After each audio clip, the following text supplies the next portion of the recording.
வணிகர் சங்க பேரவைத் தலைவர் தா வெள்ளையன் மறைவுக்கு தமிழ்நாடு வணிகர் சங்கங்களின் பேரமைப்பு தலைவர் விக்ரமராஜா இரங்கல் தெரிவித்துள்ளார். தனது போராட்ட குணத்தால் வணிகர்களை களத்தில் நின்று வழிநடத்திய முன்னோடி தா வெள்ளையன் என அவர் புகழாரம் சூட்டியுள்ளார். அவருடைய செயல்பாடு எந்த வகையிலும் குறைத்து மதிப்பிட முடியாது என்பதை அந்த போராட்டக் குழு தலைவராக பொறுப்பேற்ற பிறகு அவர் போராட்டக்குழுவிலே தமிழகம் முழுவதும் 3 நாள் கடையெடுப்பு என்பதை அறிவித்து தமிழகம் முழுவதும் வணிகர்களை ஒருங்கிணைத்தது என்று சொன்னால் அந்த போராட்டம் தான். அந்த போராட்டத்திற்கு தன்னால் எந்த உழைப்பை கொடுத்து வணிகர்களை ஒன்றிணைந்ததில் வெள்ளையனுக்கு நிகர் வெள்ளையனாக இருந்தார்கள். ஆகவேதான் அவருடைய செய்தி மறைவு என்பது எங்களால் ஏற்றுக்கொள்ள முடியவில்லை. இந்த அமைப்புகள் வேறு பாதையில் நாங்கள் சென்றாலும் கூட நாங்கள் எல்லோரும் ஒருங்கிணைந்து அவரோடு பணியாற்றியவர்கள். நாங்கள் உள்ளன்போடு பணியாற்றிய அதில் நானும் ஒருவன்.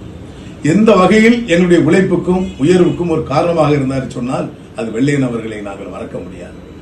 ஆகவே அவருடைய மறைவு தமிழகம் முழுவதும் உள்ள வணிகர்களுக்கும் அவருடைய குடும்பத்தாருக்கும் அவருடைய நண்பர்களுக்கும் அவரை சார்ந்த நிர்வாகிகளுக்கும் தமிழ்நாடு வணிகர்களுடைய பேரமைப்பின் சார்பாக உள்ளமார்ந்த என் நெஞ்சார்ந்த அஞ்சலி செலுத்துவதோடு ஆறுதலை தெரிவித்துக் கொண்டு அவருடைய இந்த பயணம் என்பது வாழ்க்கையில் முடியாத பயணம், தொடர்ந்து கொண்டிருக்கிற பயணம். அவருடைய செயல்பாடு என்பது யாரும் மறுக்க முடியாத செயல்பாடு.